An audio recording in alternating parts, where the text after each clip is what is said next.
मित्रों नमस्कार। संध्या काल की आज की इस जीवन दर्शन यात्रा में आपका स्वागत है। विषय है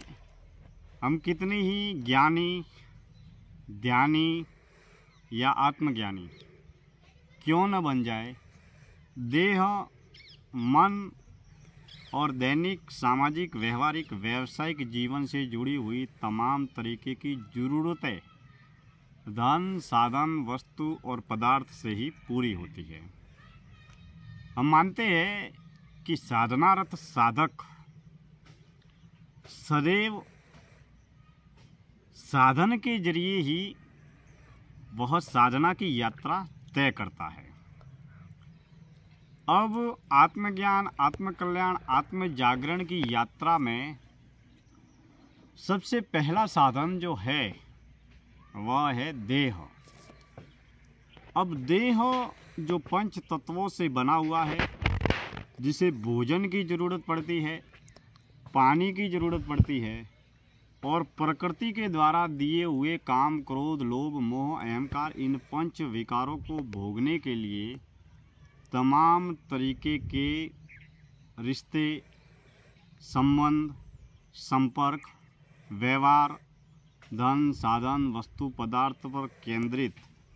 जो पदार्थवादी जगत है, मटेरियल वर्ल्ड है, उसकी ज़रूरत पड़ती है। ठीक उसी तरीके से हम उस सत्यता और शून्यता की यात्रा को तय करते हैं, लेकिन साधक के जीवन में साधना के मार्ग पर आगे बढ़ने के लिए साधन बहुत ही महत्वपूर्ण भूमिका निभाते हैं। यानी कि मान लीजिए एक शहर से दूसरे शहर जाना है, वहाँ पर जाने के लिए धन की ज़रूरत पड़ेगी। 2 व्हीलर, 4 व्हीलर, रेलगाड़ी, फ्लाइट, हवाई जहाज इत्यादि तरीके के साधनों की ज़रूरत जीवन में अत्यंत अनिवार्य होती है। तो हम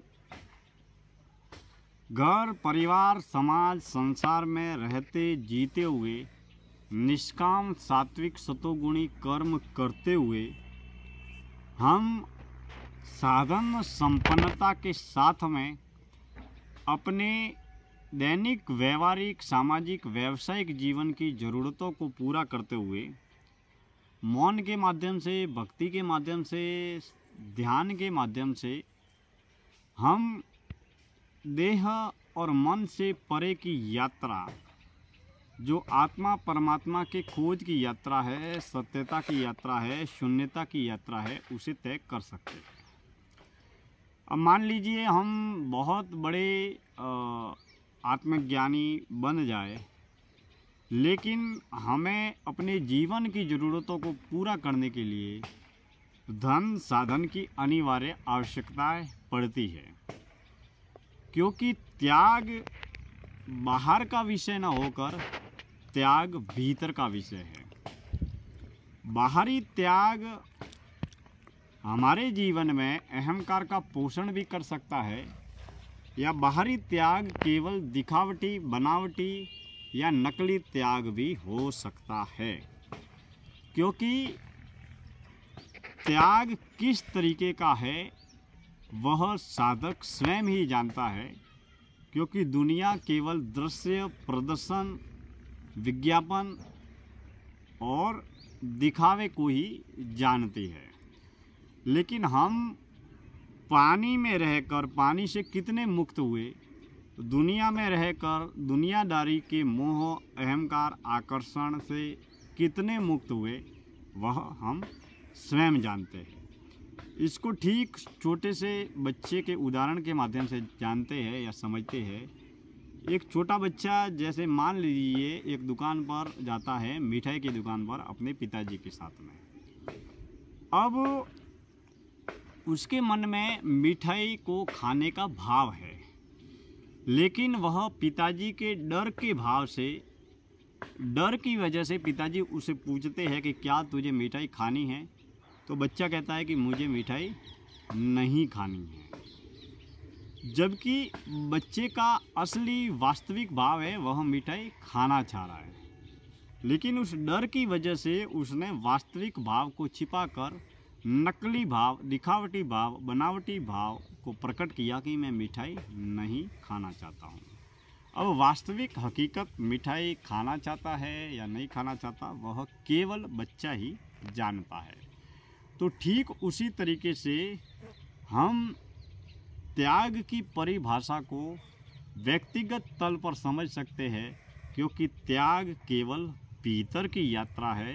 बाहरी बाजारू त्याग केवल अहंकार का पोषण भी हो सकता है, दिखावटी, बनावटी, बाजारू दुनिया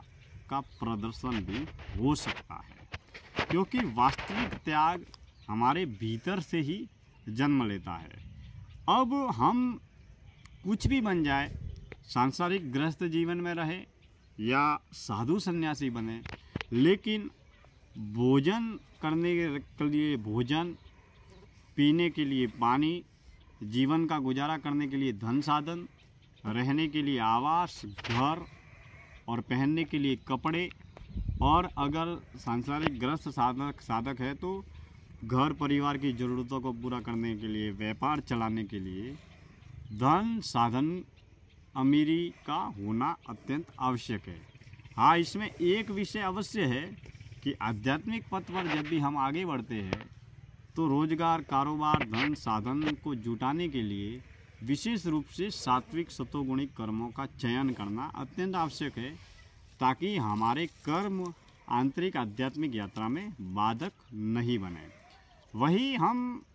अमीरी को प्राप्त करके मोह और अहंकार से मुक्त होकर धन साधन संपन्नता के जरिए खुद भी सुखी और सफल जीवन जी सकते हैं, परिवार को भी सुखी और सफल जीवन जीने के लिए प्रेरित कर सकते हैं, और साथ में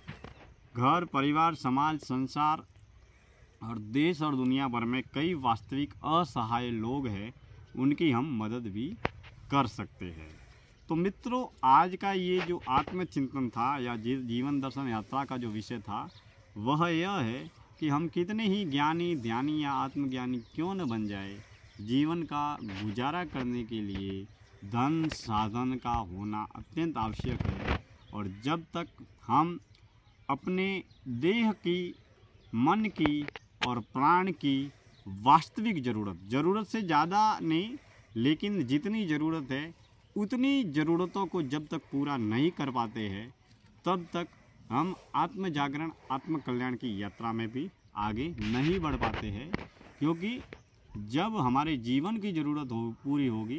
तभी हमारा मन शांत होगा, सफल होगा, सुखी होगा, और वही हमारी अगली यात्रा में साधक के लिए बहुत ही उपयोगी साबित होगा। क्योंकि मान लीजिए कोई भी व्यक्ति भूखा है, प्यासा है, तो प्यासा व्यक्ति सबसे पहले पानी की बात करेगा, भूखा व्यक्ति सबसे पहले भोजन की बात करेगा, बिना कपड़ों के आदमी सबसे पहले कपड़ों की बात करेगा, और जब भूख और प्यास मिट जाएगी, जीवन की मूलभूत ज़रूरतें जब पूरी हो जाएगी, तभी वह भक्ति भी कर सकता है, साधना भी कर सकता है, त्याग भी कर सकता है, तपस्या भी कर सकता है, ध्यान भी कर सकता है। तो इस जीवन में धन साधन से सक्षम संपन्न होना या बनना अत्यंत आवश्यक है। जब तक हम अपने जीवन की वास्तविक ज़रूरतों को, पारिवारिक, सामाजिक, व्यावसायिक ज़रूरतों को पूर्ण रूप से पूरा नहीं कर पाते हैं, या इस यात्रा में हम सक्षम और सफल बाहरी बाजारू दुनिया में हम जीवन की ज़रूरतों को लेकर जितने सक्षम संपन्न नहीं बन पाते हैं, उतना हम आंतरिक आध्यात्मिक यात्रा में वास्तविक तल पर शांत भाव से हम यात्रा नहीं कर सकते हैं। हाँ, यह बात अलग है कि मौन के माध्यम से, ध्यान के माध्यम से साधक के भीतर जो गैर जरूरी प्रलोभन होते हैं, मोह होता है, आसक्ति होती है, अहंकार होता है, वह धीरे धीरे छूटता चला जाता है, और साधक धीरे धीरे जीवन की वास्तविक मूलभूत ज़रूरतों तक सीमित होता है, और वही साक्षी भाव से जन कल्याण के प्रबल भाव को ध्यान में रखते हुए वह मौन की यात्रा में, मुक्ति की यात्रा में आगे बढ़ता रहता है। मित्रों, आज की इस जीवन दर्शन यात्रा में इतनी ही बातें। संध्या काल की पावन वेला में मैं इस जीवन दर्शन यात्रा का समापन करता हूँ। धन्यवाद।